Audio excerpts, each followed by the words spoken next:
ನಿಮ್ಮನೇಲಿ ತಿಗಣೆಗಳು ಜಾಸ್ತಿ ಆಗಿದೆಯಾ? ಬೆಡ್ಡಲ್ಲಾಗಿರ್ಬೋದು, ಸೋಫಾ ಸೆಟ್ಸ್, ಇನ್ನು ಮಕ್ಕಳ ತೊಟ್ಟಿಲಿನಲ್ಲಿ ಈ ರೀತಿಯಾದ ತಿಗಣೆಗಳಿಂದ ನೀವು ಸಾಕಷ್ಟು ರೋಸೋಗಿದ್ರೆ ನಾನು ಹೇಳೋವಂಥ ಟಿಪ್ಸನ್ನು ಫಾಲೋ ಮಾಡಿ. ಖಂಡಿತವಾಗ್ಲೂ ತಿಗಣೆಗಳು ನಿಮ್ಮ ಮನೆಯಿಂದ ಹೊರಗಡೆ ಹೋಗ್ತವೆ.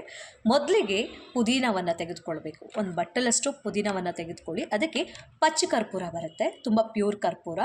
ಈ ಪುದೀನ ಮತ್ತು ಪಚ್ಚ ಕರ್ಪೂರವನ್ನು ಮಿಕ್ಸ್ ಮಾಡಿ ಚೆನ್ನಾಗಿ ಜಜ್ಜಬೇಕು. ಜಜ್ಜಿದ ನಂತರ ಆ ಒಂದು ರಸವನ್ನು ಒಂದು ತೆಳು ಬಟ್ಟೆಯಲ್ಲಿ ಇಂಟ್ಕೊಳ್ಬೇಕು, ಅಂದರೆ ಸೋಸ್ಕೊಳ್ಬೇಕು.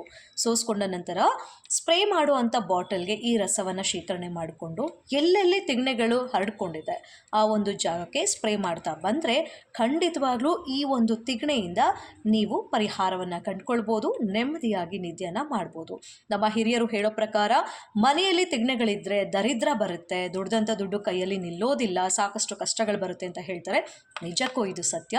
ನಾನು ಹೇಳಿದಂಥ ಟಿಪ್ಸನ್ನು ಫಾಲೋ ಮಾಡಿ 100% ರಿಸಲ್ಟನ್ನು ಪಡ್ಕೊಳ್ತೀರಾ. ಹಾಗೆ ಕಾಮೆಂಟ್ ಸೆಕ್ಷನಲ್ಲಿ ತಿಳಿಸಿ ನಿಮಗೆ ಮತ್ತೆ ಯಾವುದ್ರ ಬಗ್ಗೆ ಟಿಪ್ಸ್ ಬೇಕಾಗುತ್ತೆ ಅಂತ.